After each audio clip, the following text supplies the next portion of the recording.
Olá, você acompanha a mesa do Senadinho. Estamos mais uma vez com o professor Benjamin Rezende, aqui no Museu de Presidente Prudente, e agora para falar sobre uma importante figura política da cidade e que participou da primeira parte, podemos dizer, se a gente dividir a cidade em 50 e 50 anos, ele participou de forma muito efetiva e foi talvez um dos principais prefeitos da história da nossa cidade, questão de longevidade, de trazer muitas coisas não só para Prudente, mas para os pequenos municípios que estavam sendo construídos na região, que foi o Dr. Domingos Leonardo Cerávulo. Professor, eu sei que o senhor conheceu o Dr. Cerávulo, também conviveu um pouco com ele. Quem foi o Dr. Cerávulo? Quando que ele chega aqui em Presidente Prudente? Qual que é a importância dele para a nossa história? O Dr. Cerávulo formou-se em medicina, né? E foi clinicar em Muzambinho. Em Muzambinho apareceu lá um pessoal, não, vamos para Prudente, aqui é um destaque maior, não sei o quê. Tanto é que Muzambinho sempre gosta de falar do Dr. Cerávulo, ele sempre ia para lá. E em 1927, o Cerávulo vem para cá, elege-se vereador, né? E muito social, ele sempre foi muito social, ele é uma pessoa, assim, que não era arrogante, era tranquilo, era sossegado, ele fazia amizade fácil, e ele conquistou praticamente a turma. E em 1937, o Getúlio dá o golpe, né, no Estado Novo, e coloca como governador do Estado de São Paulo, Adhemar de Barros, e o Adhemar de Barros tinha sido colega do Cerávulo no Rio de Janeiro, na Escola de Medicina. E o Adhemar de Barros, então, nomeia prefeito de Prudente o Cerávulo em 1938 e que vai até 1946. Né? E o Cerávulo chegou aqui em Prudente, praticamente a cidade não tinha nada. Mas foi uma época que os coronéis tinham, né, ficado para trás. E a ditadura Vargas mudou tudo, radicalmente, toda a situação do país, tentando acabar com o coronelismo, em 1930. Em 32 houve a Revolução de 32. O Cerávulo participou, né, em 32 na Revolução Constitucionalista, 32, né? Participou. Em 1934 foi feita uma Constituição e... Eu acho que em 35 ou 36 ele também presidiu a Câmara, o Dr. Cerávulo, né? Isso. Então, quando ele era vereador, e aí o Adhemar de Barros, né, o nomeia interventor, né, da prefeitura, né, e ele fica praticamente de 1938 até 1945. Agora, a figura do Dr. Cerávulo é muito importante para Presidente Prudente. Se a gente tem agora alguns prefeitos bons, ele foi talvez o melhor prefeito que Prudente teve. Por quê? Primeiro que Prudente não era nada. E precisava de uma pessoa que levantasse a cidade. E como colega do Dr. Adhemar de Barros, quando precisava de alguma coisa, porque a prefeitura não tinha renda. Olha, naquele tempo a gente pagava IPTU uma vez por ano. Então não tinha renda. E dependia tudo do Estado. E, consequentemente, ele ia para São Paulo, pedir para o doutor Adhemar de Barros, isso, escola, isso, aquilo. Quer dizer, tudo que precisasse, ele pedia para o Adhemar. E o Adhemar, né, sempre atendeu, por ser colega, e ele ter nomeado o Cerávulo. E os prefeitos, na época, interventores, né, socorriam-se do Cerávulo para seu município ter alguma coisa. Então, o Cerávulo fazia uma ponte entre a nossa região aqui e São Paulo, junto ao governador Adhemar de Barros. Né? E foi um período de muita pujança, né, aqui da cidade, né, que pese a cidade ser pequena, ela teve um crescimento muito grande com aqueles ciclos do algodão e também da menta, né, nesse período, e com a instalação de grandes indústrias aqui, né, de agroindústrias, né. Então, aí começou no início praticamente da década de 30, né, as companhias estrangeiras vinham para Presidente Prudente, que era praticamente plantação de algodão. Não se plantava mais o café porque não estava dando café. E porque em 1929 houve a crise do café, o Getúlio Vargas mandou queimar todo o café da região, empobreceu muita gente, e aí começou a plantar algodão e amendoim. E a região ficou praticamente ruralista no sentido de plantar algodão e amendoim. Aí vieram as companhias estrangeiras, McFarlane e a nossa brasileira, a Matarazzo.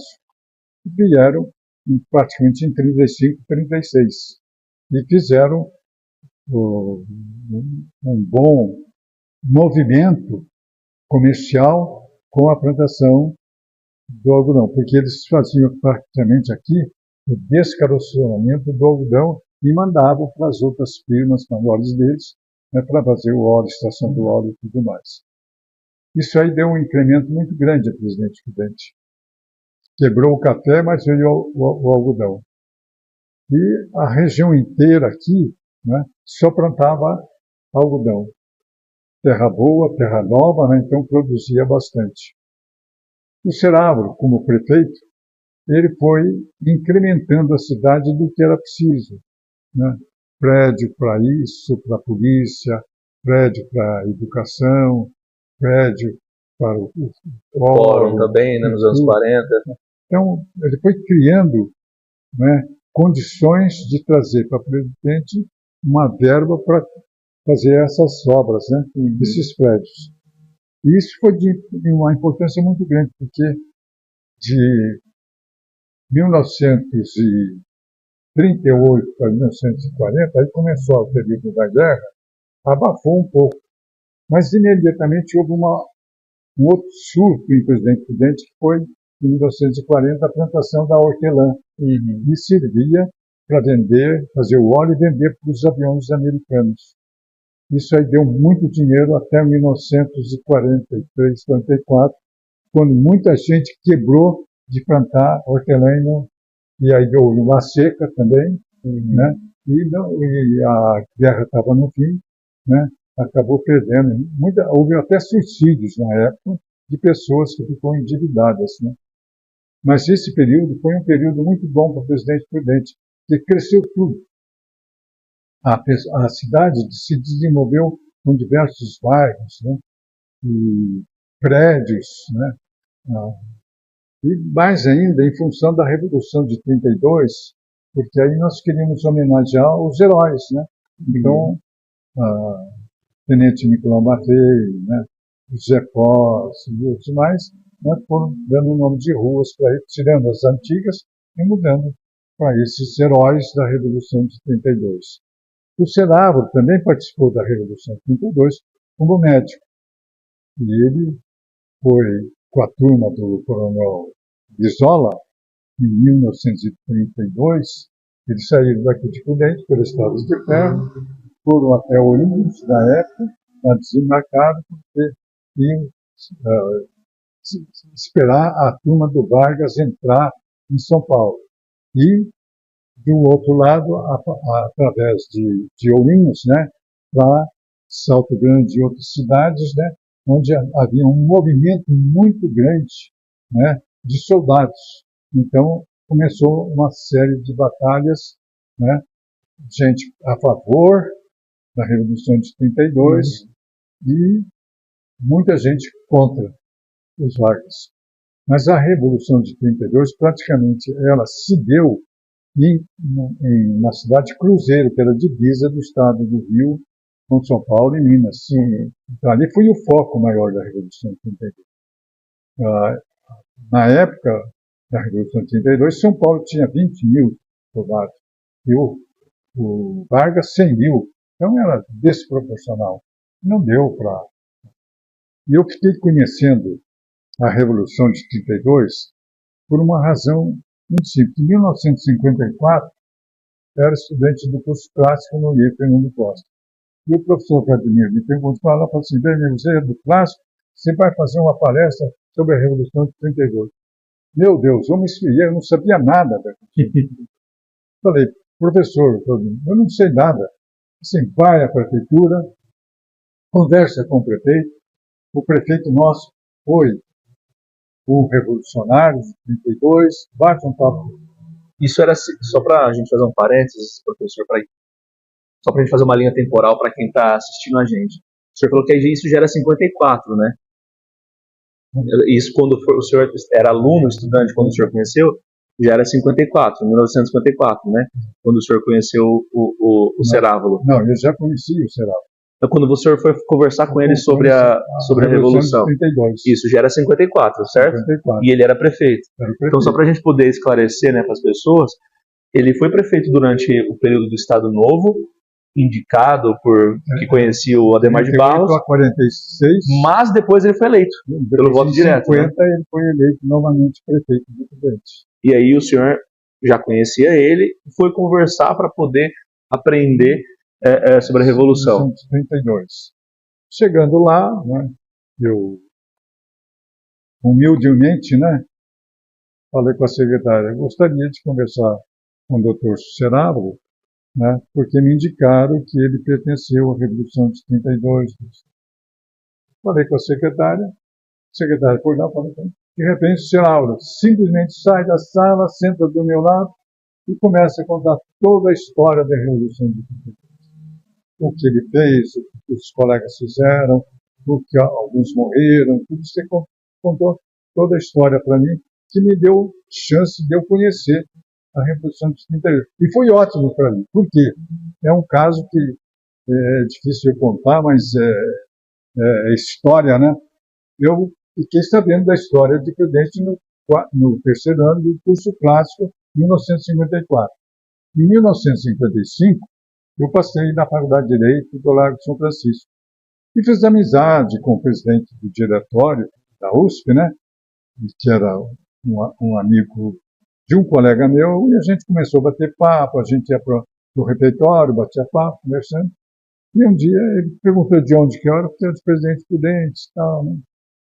Aí contei, né, para ele assim, fiquei sabendo da Revolução de 32, por quê? Porque em 32, 5 estudantes do Largo de São Francisco participaram da Revolução e morreram, né? Só que eles só colocaram os paristas, nem MDC. O Alvarenga só veio depois, que era, porque era mineiro, aí preconceito contra Minas na época. Contei a história, porque quando foi no dia 9 de julho, a faculdade tinha um pátio enorme, e num canto tem o soldado revolucionário de 32 e fazem festa naquele tempo, né? Vinha todos os desembargadores, juízes, autoridades, e para o Largo de São Francisco, né, para fazer homenagem à estátua do cidadão que morreu, que era um cidadão que foi um soldado da Revolução de 32. E houve discurso e tal. De repente, o colega assim, agora nós vamos dar a palavra a um calouro que vai falar sobre a Revolução de 32 de Presidente Prudente. Eu sei dizer que eu me ensinei. Mas como estava fresco as ideias, né, do Cerávulo da minha cabeça, acabei, nem citei fulano, ciclano, porque eu não conhecia ninguém, um caipirão danado, né?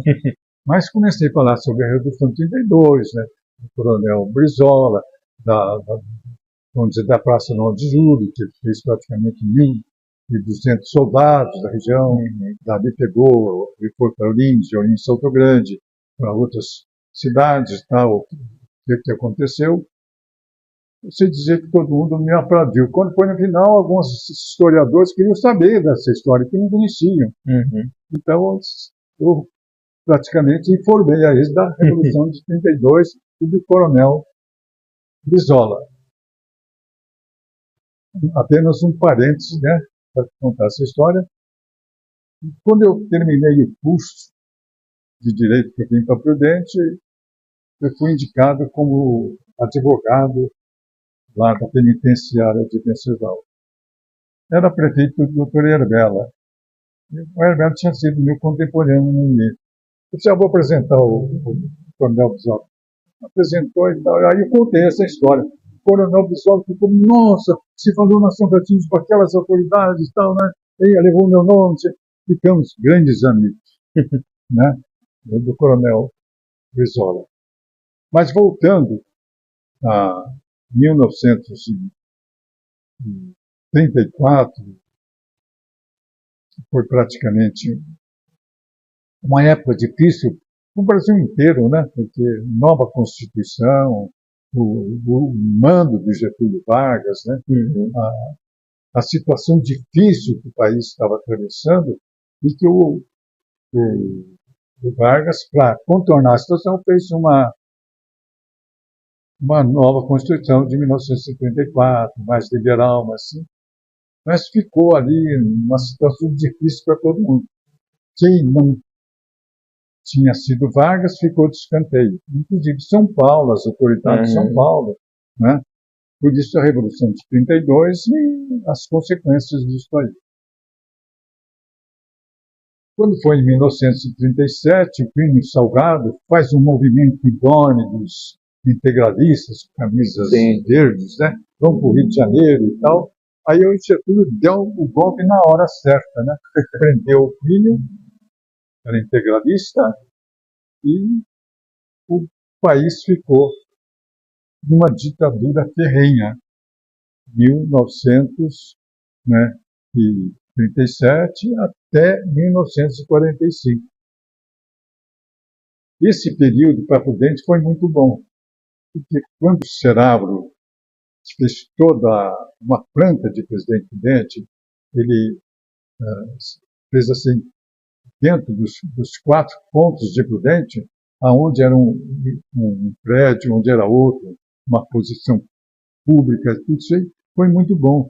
Veio também, em 1941, o primeiro colégio estadual para presidente Prudente, né? Então foi dado assim uma situação homérica, grande para presidente Prudente.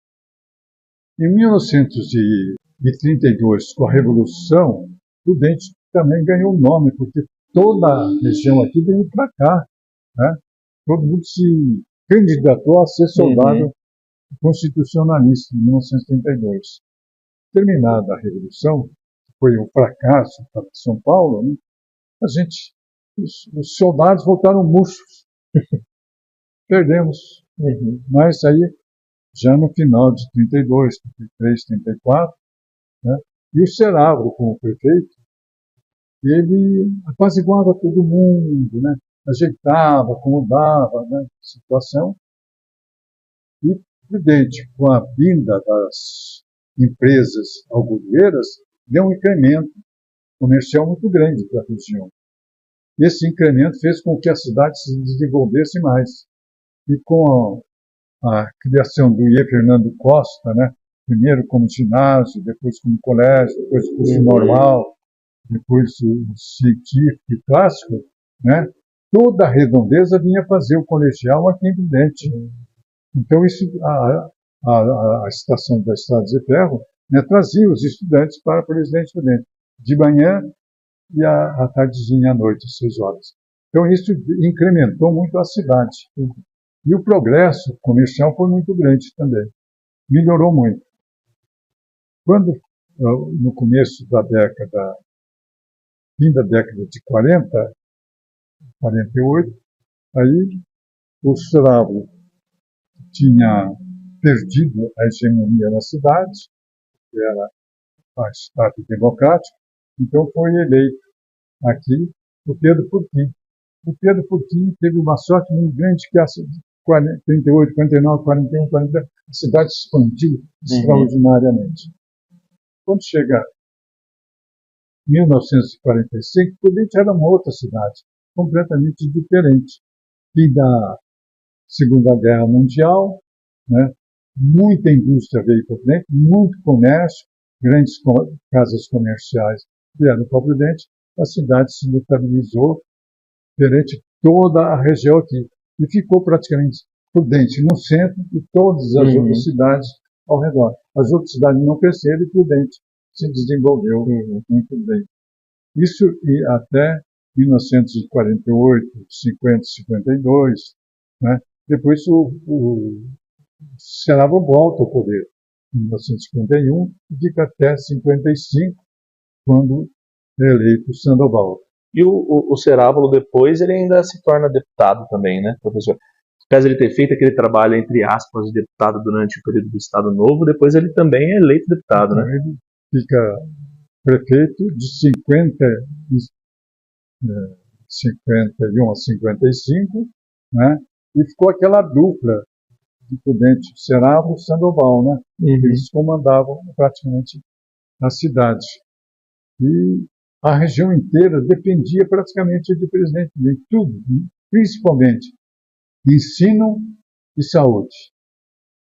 Os hospitais que foram criados em Prudente, a criação da Santa Casa, tudo isso desenvolveu em Presidente Prudente e que as outras cidades não conseguiram fazer. Então, até 1955. 55 começa um novo período para o Brasil com a eleição de Juscelino Kubitschek.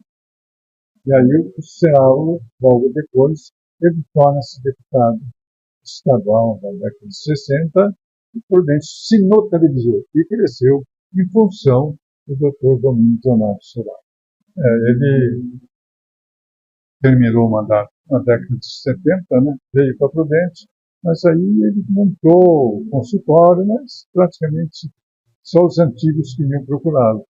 No começo da década de 70 ele faleceu e prestaram grande homenagem para ele, porque realmente foi merecido, né? Um homem que ficou praticamente quase 40 anos no poder de presidente Prudente, mais do que os coronéis que fundaram a cidade. Tá certo, professor. Muito obrigado novamente por esse bate-papo, por mais essa aula e por ajudar a gente a relembrar o nome dessas pessoas que fizeram muito, né? E o legado deles faz parte ainda da nossa vida hoje.